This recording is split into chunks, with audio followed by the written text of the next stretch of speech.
17 nannies had quit in 8 months, all citing the same reason: they couldn't handle him. Cameron Sterling was 7 years old, deaf since birth, and according to everyone, impossible. Violent tantrums, broken furniture, constant screaming. His billionaire father, Preston Sterling, was at his breaking point, ready to send his son to a boarding school for difficult children, until the 18th nanny arrived. Grace Williams, 53 years old, former teacher, black woman with kind eyes. She had no special training with deaf children, no fancy credentials, just a quiet confidence that made Preston skeptical. She lasted 3 days before Preston found his son's bedroom destroyed. He rushed upstairs, ready to fire her, but when he opened the door, he froze. Cameron was sitting perfectly still, tears streaming down his face, and Grace was doing something no one had ever tried. She was singing to him, to a deaf child. What happened next didn't just change Cameron's life. It exposed a truth about his mother's death that would shatter everything Preston thought he knew. Have you ever watched someone succeed where everyone else failed? Stay until the end. This story will break you. Drop a comment if you believe some people are born to heal others. Preston Sterling stood in his home office, staring at another resignation letter. Nanny number 17, left without notice. Just a note. I cannot work with that child. He's beyond help. Preston crumpled the paper, threw it across the room. His assistant, Monica, entered cautiously. Sir, the agency sent another candidate. I don't want another one. She's already here. Preston's jaw clenched. She can leave. Mr. Sterling, you've fired 16 nannies. 17 quit. You're running out of options. Then, I'll handle it myself. You work 18-hour days. I'll cut back. You said that last time. Preston sank into his chair. He was exhausted. Cameron's mother, Diane, had died 3 years ago. Cancer. Fast. Brutal. She'd been the only one who could calm Cameron, understood his silent world, spoke his language. When she died, Cameron shattered, and Preston didn't know how to put him back together. The boy was angry. Threw things. Hit. Screamed sounds he couldn't hear. Specialists said it was grief. Psychologists said it was trauma. Preston said it was his failure. Fine. Send her in. Monica left. Returned with a woman Preston almost dismissed immediately. Too old. Too plain. Too ordinary. Grace Williams extended her hand. Mr. Sterling. Her grip was firm. Her eyes steady. Preston didn't take the chair. Mrs. Williams. Miss Williams. Have you worked with deaf children before? No, sir. Violent children? I've worked with hurting children. Violence is just pain without words. Preston almost smiled. Philosophical. But my son doesn't need philosophy. He needs control. Control isn't the same as understanding. I've had therapists tell me that. Were they right? Preston looked away. Clearly not.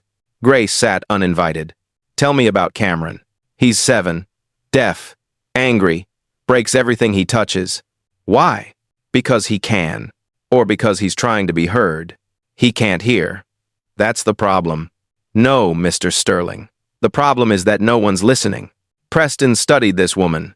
Bold, direct, unafraid. You have 1 week. I'll take it. Break anything, and you're done. I don't break. I build.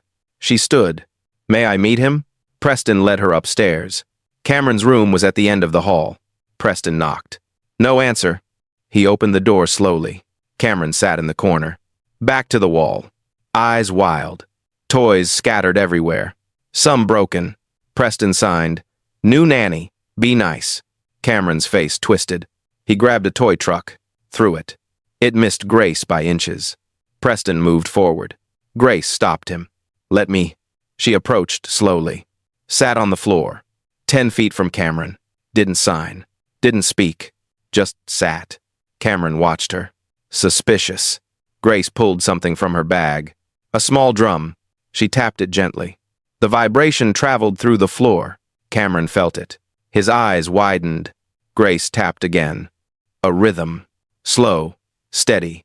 Cameron's breathing matched it. Grace smiled. Pushed the drum toward him. Cameron hesitated. Then crawled forward. Touched the drum. Tapped it. Felt the vibration. For the first time in months, he smiled. Preston's throat tightened. That night, Grace stayed. Put Cameron to bed. Preston watched from the doorway. She was humming. To a deaf child. He was about to interrupt. Then he saw Cameron's hand. On Grace's throat. Feeling the vibrations. The boy's eyes closed. His body relaxed. He fell asleep. Grace stood quietly. Saw Preston. He has music inside him. He just needs to feel it. How did you know to do that? Because I lost someone who couldn't hear me. I learned too late. Who? My daughter. Preston wanted to ask more. But Grace walked past him. I'll see you in the morning, Mr. Sterling. She left. Preston looked at his sleeping son. For the first time in 3 years, Cameron looked peaceful. The change was immediate. Cameron stopped throwing things. Stopped hitting. Started responding. Grace introduced vibrations into everything. Music through speakers placed on the floor. Drums, tambourines, instruments Cameron could feel. She taught him that sound was more than hearing. It was feeling. And Cameron was starving to feel. Preston watched from a distance. Amazed. Suspicious. One evening, he asked Grace to his office. How are you doing this? Doing what? Reaching him. No one else could. Because I'm not trying to fix him. Everyone says he needs fixing. Everyone's wrong. Then what does he need? To be seen. I see him every day. Do you? Or do you see his deafness? Preston flinched. That's not fair. Isn't it? When's the last time you played with him? I don't know how. Learn. I work. You hide. Preston stood. You're out of line. Am I? Or am I the first person to tell you the truth? Silence. Preston sat back down. My wife knew how to reach him. I don't. So learn. You're his father. I'm failing him. Grace's voice softened. Then start succeeding. How? By being present. Not perfect. Preston looked at this woman. This stranger, who saw through him. Will you teach me? I'll try. Grace started including Preston. Showed him how to communicate through touch. Through vibration. Through presence. Preston was awkward at first. Stiff. But Cameron responded. Slowly. A smile. A hug. A moment of connection. It wasn't much. But it was everything. One afternoon, Grace found a photo. In Cameron's room. Hidden under his pillow. Diane. Cameron's mother. Grace showed Preston. He talks about her? Every night. In his own way. How? He draws her. Over and over. Preston looked at the drawings. Dozens of them. His wife. Smiling. Alive. He misses her. So do you. Preston's eyes filled. I don't know how to help him grieve. Start by grieving with him. I can't fall apart. I'm all he has. You're allowed to be human, Mr. Sterling. That night, Preston did something he hadn't done. He sat with Cameron. Pulled out old videos of Diane. Cameron watched. Tears streaming. Preston cried too. They held each other. Two broken people, finding comfort in shared pain. Grace watched from the doorway and knew they were finally healing. If you lost someone, would you rather grieve alone or with someone who understands? Comment below because Preston's about to discover something that will change everything. 3 months into Grace's employment, Cameron drew something different. Not his mother, a woman. Black, older, with kind eyes. Preston saw it. That's Grace. Cameron nodded enthusiastically. Signed, I love her. Preston's chest tightened. Me too, buddy. The thought surprised him. But it was true. Grace had become essential. Not just to Cameron. To him. One evening, Preston asked her to dinner. Professional. To discuss Cameron's progress. At least, that's what he told himself. They sat in his dining room. Wine. Quiet conversation. You've transformed him. He transformed himself. I just created space. You're too modest. And you're too hard on yourself. Preston smiled. We balance each other. Grace met his eyes. Something passed between them. Unspoken, but real. Preston cleared his throat. Can I ask you something personal? You can ask. Your daughter. The one who couldn't hear you. What happened? Grace's face clouded. She died at 16. I'm sorry. It was my fault. I doubt that. Grace's voice was quiet. She was deaf, like Cameron. I didn't know how to reach her. Didn't try hard enough. She felt alone. And one night, she trailed off. Preston reached for her hand. That's why you're so good with Cameron. I couldn't save my daughter, but maybe I can help save him. You already have. Grace squeezed his hand, then pulled away. I should check on him. She left quickly. Preston sat alone, realizing something. He was falling for her. Days later, Monica pulled Preston aside. Sir, I need to tell you something. What? I did a background check on Miss Williams. Why? Standard protocol. And? Her daughter didn't just die. She took her own life. Preston's stomach dropped. Grace blamed herself. There was an investigation. She was cleared, but she left teaching after that. How long ago? 5 years. Preston found Grace in Cameron's room, reading to him. Her hands moved expressively. Cameron watched, fascinated. Preston waited until she finished. Why didn't you tell me? Tell you what? About your daughter, how she died. Grace stood slowly. Because it's not your burden. It explains why you're here. I'm here because Cameron needs me, and because you're trying to forgive yourself. Grace's eyes flashed. Aren't you? Preston stepped back. What? You blame yourself for Diane's death. I see it. Every time you look at Cameron, that's different. Is it? Silence. Preston's voice cracked. I was working when she died, at the office. She called. Asked me to come home. I said I was busy. She died alone. Grace moved closer. And you think if you'd been there, you could have stopped cancer? I could have been with her. You're with her son now. That's what matters. Preston's tears fell. I failed her. I'm failing him. Grace took his face in her hands. You're human, flawed, grieving. But you're trying. That's all anyone can do. What if it's not enough? It's enough for Cameron, and it's enough for me. Preston looked at this woman, this beautiful, broken, strong woman, and kissed her. She kissed back. When they broke apart, both were crying. I don't deserve you. Good thing love isn't about deserving. Preston and Grace kept their relationship quiet, for Cameron's sake. But the boy knew. Children always know. One day, he signed to Grace. Are you my new mama? Grace's breath caught. She signed back. Would you like that? Cameron nodded. Yes.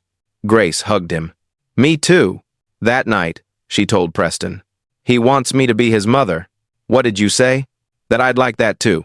Preston pulled her close. Marry me. Grace pulled back. What? I love you. Cameron loves you. Marry me. Preston, we've known each other 4 months.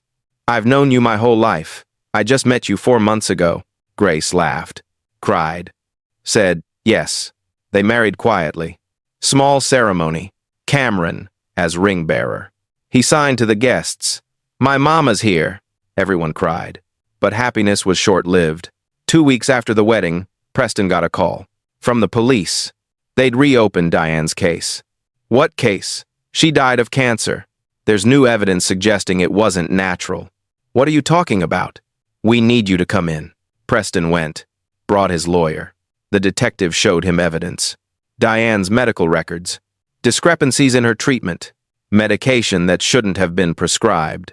Someone tampered with her care. Who? That's what we're investigating. Preston's mind raced. Then it hit him. Vanessa. Diane's sister. Who worked at the hospital. Who hated that Diane had everything. Who visited her every day during treatment. Preston told the detective. They investigated. Found proof. Vanessa had switched Diane's medication. Given her something that accelerated the cancer. Killed her. Because she was jealous. Preston was devastated. Grace held him. How do I tell Cameron? You don't. Not yet. Let him be happy. But his mother was murdered. And one day he'll know. But today, he's 7. Let him be 7. Preston agreed.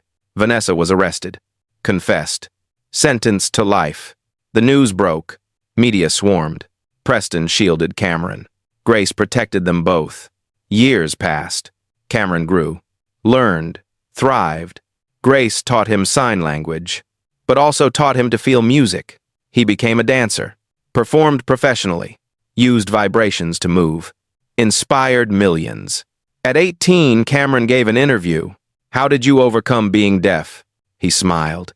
I didn't overcome it. I learned to live with it. My mom, Grace, taught me that disability isn't a limitation. It's a different way of experiencing the world. What would you say to other deaf children? Find someone who listens, not with their ears, with their heart. The clip went viral. Grace watched with tears. Preston wrapped his arms around her. You did that. We did that. Cameron came home, hugged them both. Signed, I'm grateful for you. Preston signed back, we're grateful for you. They stood together. A family forged from loss, strengthened by love, and proof that sometimes the right person comes along exactly when you need them. Cameron asked one day, do you think my first mom would be proud? Grace signed, she's watching. And yes. How do you know? Because I feel her. In you. Cameron smiled. I feel her too. Preston watched his wife and son. This life he never expected. Better than anything he'd planned. Grace caught his eye. Signed, I love you. He signed back, forever. And meant it. The end. 17 nannies failed. One woman succeeded. Not because she had training, but because she had love. Grace didn't fix Cameron. She saw him. And sometimes that's all anyone needs. To be seen, to be heard, to be loved.